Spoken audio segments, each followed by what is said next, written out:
Hello?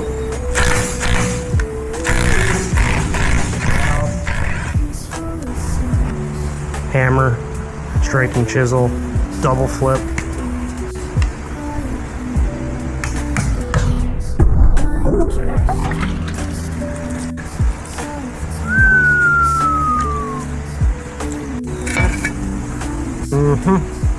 Looking good. Yep. Stuff a couple of these in there. Don't forget those. That could be a little detrimental. Come over to my nice little service cart here. This guy's out of commission, but he's still light duty.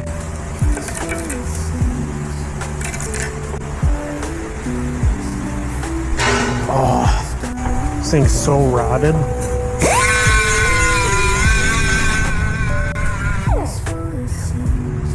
Guess we're getting the fresh green boy.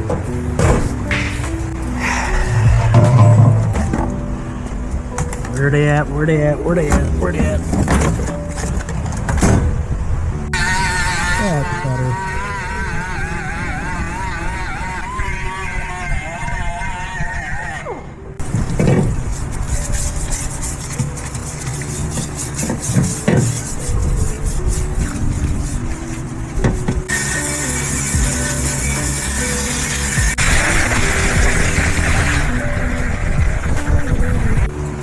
Cover this up here.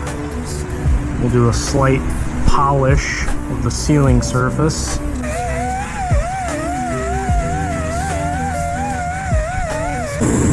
little bit of slight cleaner of breakage.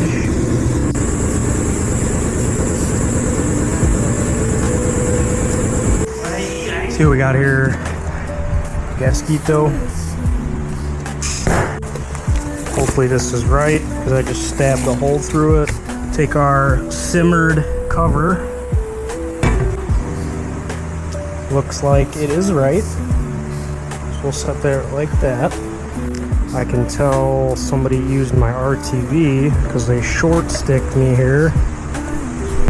Usually leave a little bit on the end. Nice. Now, this is not really needed when you have a gasket, but I still do just a super thin layer. 1 to hold the gasket in place, and 2 just for a little extra sealing. You know that shutter thing's here, right? Yeah. It's nice taking the cover off. Oh, I know. I'm cleaning it all. Huh? Cleaning it all. Oh yeah. When you get it nice. All right. First.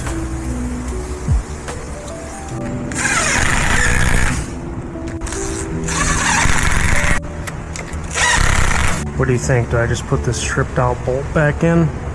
Most people would. Let's see what we got here.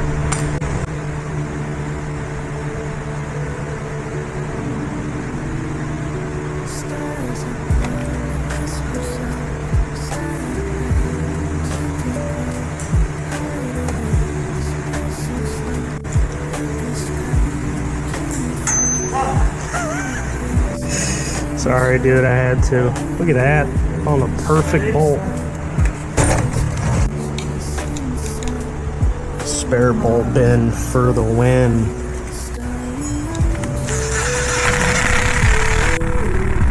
Same size, too. Come on. If I had $1 for every question that I'm asked in a single day, I would not be here. Let's just say that.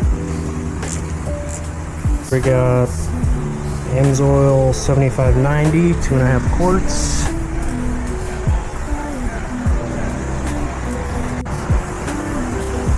I gotta do this one after the diff cover. These are full. Yep.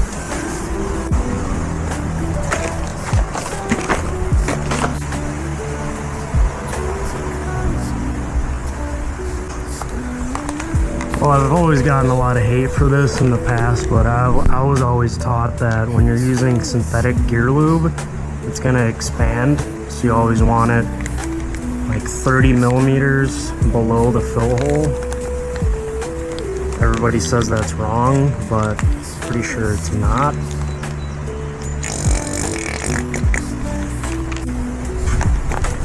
Two going in. And then normally if you're using just RTV, you want to let the cover dry for about an hour. But I'm just sending it, just popping her in since I got a gasket too. Grab a custom dipstick here. Put a little 90 on her.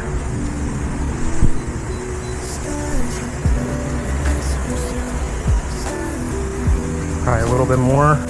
Do a little cap swappage.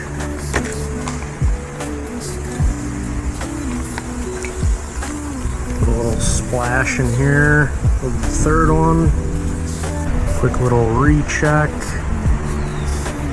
It's actually a little bit overfilled for my liking, but that's alright.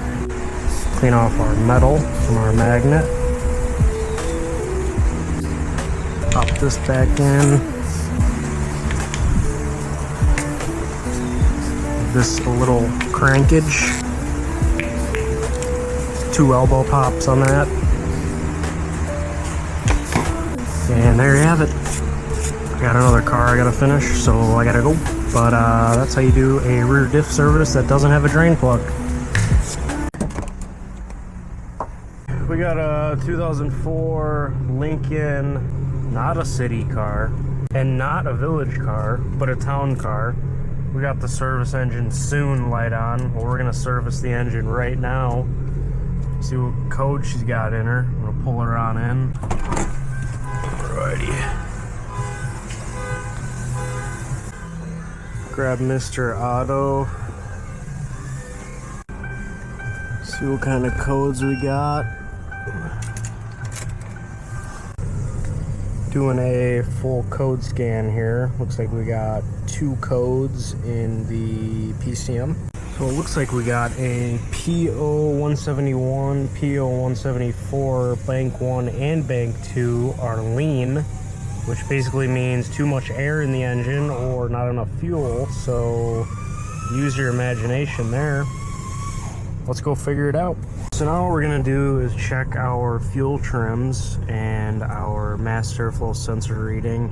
Definitely the first thing you want to do with any lean code, rich code, pretty much any fuel related code, because you can get a pretty good idea of what the computer is trying to do as far as adding or subtracting fuel by looking at your short-term and long-term fuel trim. We got long-term fuel trim 1 and 2. We want our mass airflow voltage and grams per second. And we got short-term fuel trim 1 and 2. We will show selected there. So now let's fire it up and see if that changes. It did. So usually long-term and short-term, a rough number is like plus or minus 10% that you want to see. So you can see that our mass airflow sensor is reading pretty good. Our short terms just shot up. See that? They're both 30%, which is no bueno.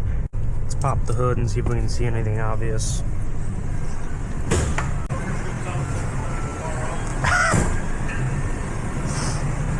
It's alright.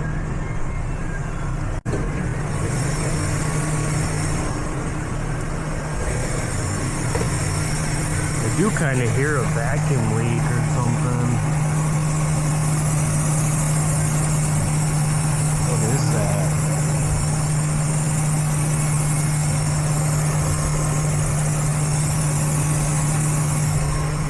Get this cover off.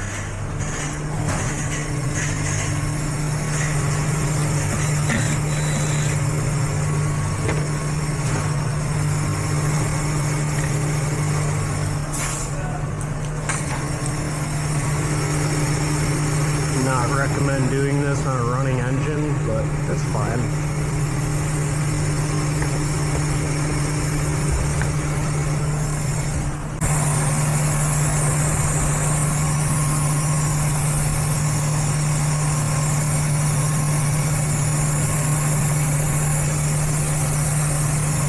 Ooh, see it right there?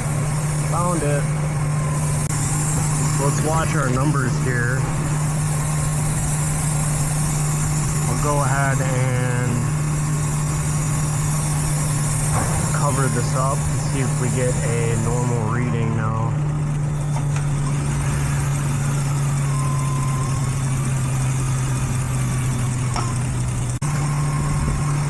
Yep, looks like our short-term fuel trims went back down perfect.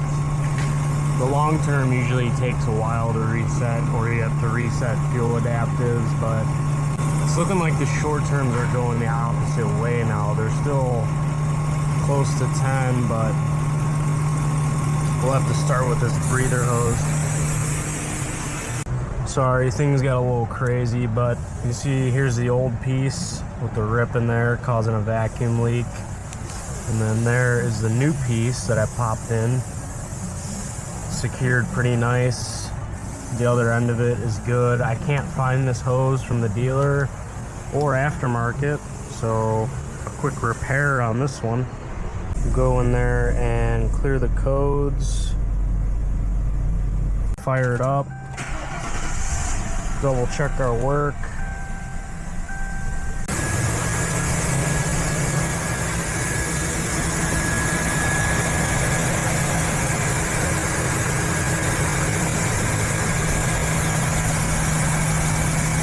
Don't hear any vacuum leak.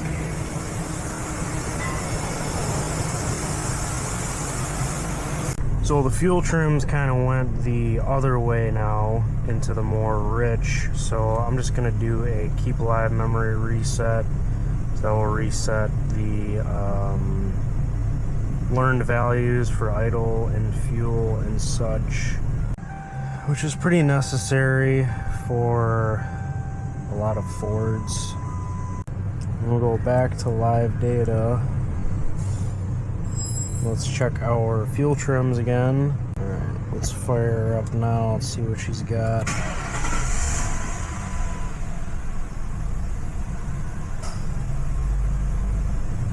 You see our short terms are mint, our long terms are mint. That's why in this field it's important to use all of your senses. Because I just heard a vacuum leak and I didn't even have to get out any fancy tools. So that's all this one was for, was just a check engine light diagnosis. So I'm gonna go move on to the next car and hand this off to somebody to go drive around for a while.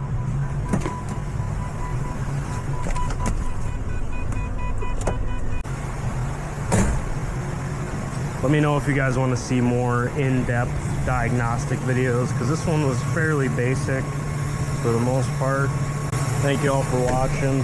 See you next time.